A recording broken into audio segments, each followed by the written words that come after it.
ayant entendu parler de votre foi au Seigneur Jésus et de votre amour pour tous les saints, je ne cesse de rendre grâce pour vous. Je fais mention de vous dans mes prières, afin que le Dieu de notre Seigneur Jésus-Christ, le Père de gloire, vous donne un esprit de sagesse et de révélation dans sa connaissance, qu'il illumine les yeux de votre cœur, pour que vous sachiez quelle est l'espérance qui s'attache à son appel, quelle est la richesse de la gloire de son héritage qu'il réserve aux saints, et quelle est envers nous qui croyons l'infinie grandeur de sa puissance se manifestant avec efficacité par la vertu de sa force. Il l'a déployé en Christ, en le ressuscitant des morts, et en le faisant asseoir à sa droite dans les lieux célestes au-dessus de toute domination, de toute autorité, de toute puissance, de toute dignité, et de tout nom, qui peut être nommé non seulement dans le siècle présent, mais encore dans le siècle à venir. Il a tout mis sous ses pieds, et il l'a donné pour chef suprême à l'Église, qui est son corps, la plénitude de celui qui remplit tout en tous. Il a tout mis sous ses pieds. Il a donné pour chef suprême à l'Église, qui est son corps, la plénitude de celui qui remplit tout en tous. Je ne cesse de rendre grâce pour vous. Je fais mention de vous dans mes prières, afin que le Dieu de notre Seigneur Jésus-Christ, le Père de gloire, vous donne un esprit de sagesse et de révélation dans sa connaissance, qu'il illumine les yeux de votre cœur, pour que vous sachiez quelle est l'espérance qui s'attache à son appel, quelle est la richesse de la gloire de son héritage qu'il réserve aux saints, et quelle est envers nous qui croyons l'infinie grandeur de sa puissance, se manifestant avec efficacité par la vertu de sa force.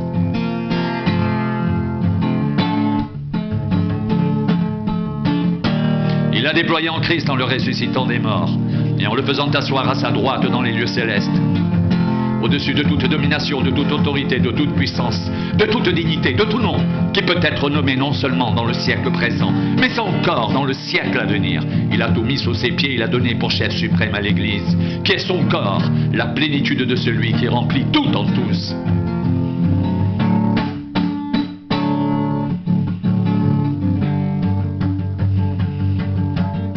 Vous étiez morts par vos offenses et par vos péchés, dans lesquels vous marchiez autrefois, selon le train de ce monde, selon le prince de la puissance de l'air,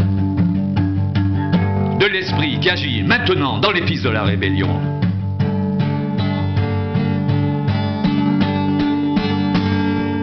Nous tous aussi, nous étions de leur nombre. Et nous vivions autrefois, selon les convoitises de notre chair, accomplissant les volontés de la chair et de nos pensées, et nous étions par nature des enfants de colère comme les autres. Mais Dieu, qui est riche en miséricorde, à cause du grand amour dont il nous a aimés, nous qui étions morts par nos offenses, nous a rendus vivants avec Christ, c'est par grâce que vous êtes sauvés. Il nous a ressuscités ensemble et nous a fait asseoir ensemble dans les lieux célestes en Jésus-Christ, afin de montrer dans les siècles à venir l'infinie richesse de sa grâce, par sa bonté en nous, en Jésus-Christ. Il nous a ressuscités ensemble et nous a fait asseoir ensemble dans les lieux célestes en Jésus-Christ, afin de montrer dans les siècles à venir l'infinie richesse de sa grâce, par sa bonté envers nous, en Jésus-Christ.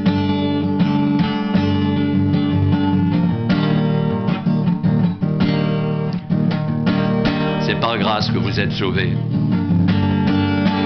par le moyen de la foi.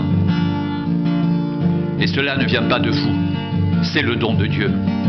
Ce n'est point par les œuvres afin que personne ne se glorifie, car nous sommes son ouvrage, ayant été créés en Jésus-Christ pour de bonnes œuvres que Dieu a préparées d'avance afin que nous les pratiquions.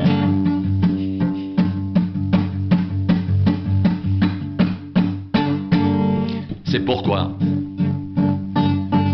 vous autrefois, païens dans la chair, appelés incirconcis par ceux qu'on appelle circoncis, et qui le sont à la chair par la main de l'homme, souvenez-vous que vous étiez en ce temps-là sans Christ, privés du droit de cité en Israël, étrangers aux alliances de la promesse, sans espérance et sans Dieu dans le monde.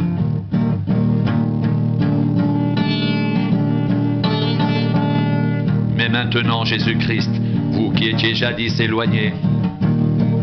Vous avez été rapprochés par le sang de Christ.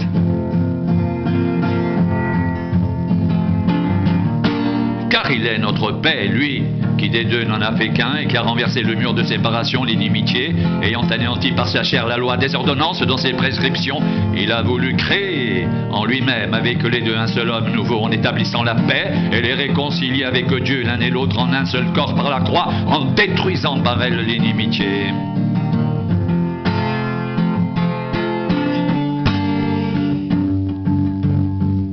Il est venu annoncer la paix à vous qui étiez loin, et la paix à ceux qui étaient près, car par lui les uns et les autres, nous avons accès auprès du Père dans un même esprit. Ainsi donc, vous n'êtes plus des étrangers ni des gens du dehors, mais vous êtes concitoyens des saints, gens de la maison de Dieu. Vous avez été édifiés sur le fondement des apôtres et des prophètes, Jésus-Christ lui-même étant la pierre angulaire. En lui, tout l'édifice, bien coordonné, s'élève pour être un temple saint dans le Seigneur. En lui, vous êtes aussi édifiés pour être une habitation de Dieu en esprit. Ainsi donc, vous n'êtes plus des étrangers, ni des gens du dehors, mais vous êtes concitoyens des saints, gens de la maison de Dieu. Vous avez été édifiés sur le fondement des apôtres et des prophètes, Jésus-Christ lui-même étant la pierre angulaire. En lui, tout l'édifice, bien coordonné, s'élève pour être un temple saint dans le Seigneur. En lui, vous êtes aussi édifiés pour être une habitation de Dieu en esprit.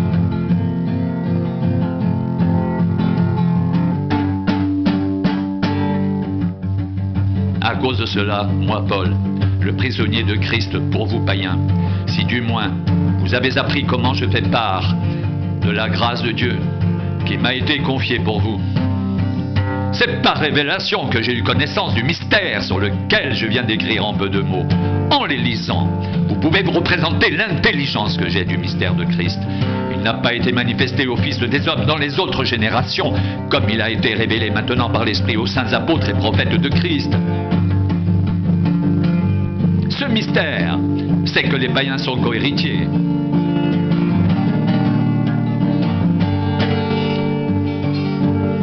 Forment un même corps et participent à la même promesse en Jésus-Christ par l'Évangile, dont j'ai été fait ministre selon le don de la grâce de Dieu qui m'a été accordée par l'efficacité de sa puissance.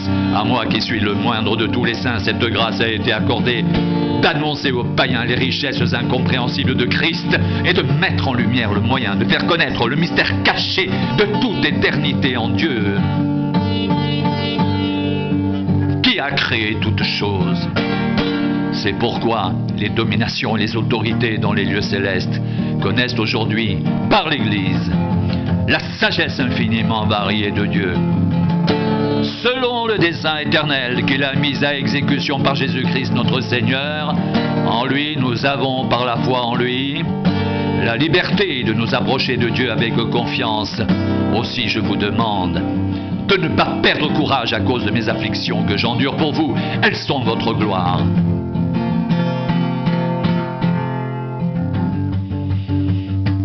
À cause de cela, je fléchis les genoux devant le Père, de qui toute famille dans les cieux et sur la terre tire son nom, afin qu'il vous donne, selon la richesse de sa gloire, d'être puissamment fortifié par son esprit dans l'homme intérieur.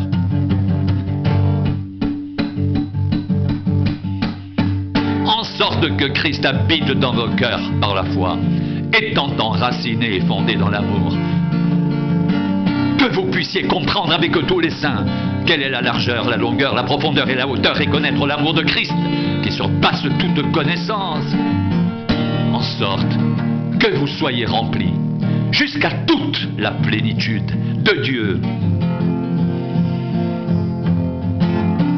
À cause de cela, je fléchis les genoux devant le Père, de qui toute famille dans les cieux et sur la terre tire son nom, afin qu'il vous donne selon la richesse de sa gloire d'être puissamment fortifié par son esprit dans l'homme intérieur, en sorte que Christ habite dans vos cœurs par la foi, étant enraciné et fondé dans l'amour, que vous puissiez comprendre avec tous les saints quelle est la largeur, la longueur, la profondeur et la hauteur, et connaître l'amour de Christ, qui surpasse toute connaissance, en sorte que vous soyez remplis jusqu'à toute la plénitude de Dieu. Or à celui qui peut faire, par la puissance qui agit en nous, infiniment au-delà de tout ce que nous demandons ou pensons, à lui soit la gloire dans l'Église et en Jésus-Christ, dans toutes les générations, au siècle des siècles. Amen.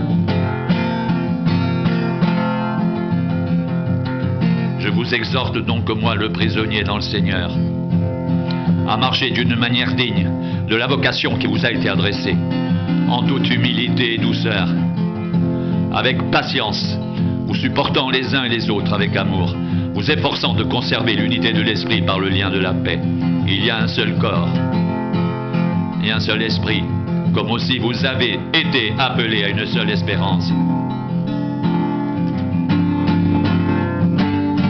Par votre vocation, il y a un seul Seigneur, une seule foi, un seul baptême, un seul Dieu et Père de tous, qui est au-dessus de tous, et parmi tous, et en tous.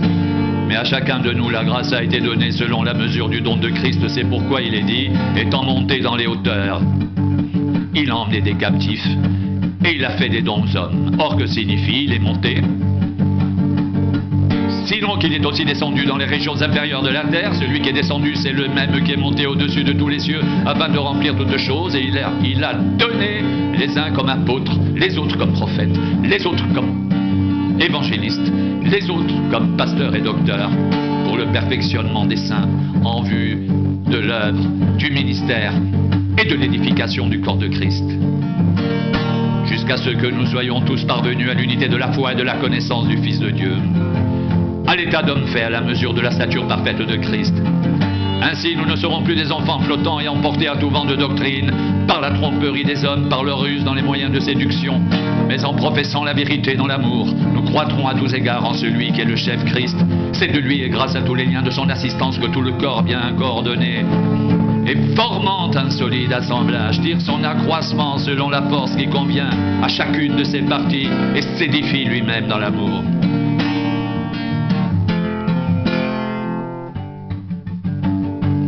Voici donc ce que je dis et ce que je déclare dans le Seigneur. Vous ne devez plus marcher comme les païens, qui marchent selon la vanité de leurs pensées. Ils ont l'intelligence obscurcie. Ils sont étrangers à la vie de Dieu, à cause de l'ignorance qui est en eux, à cause de l'endurcissement de leur cœur.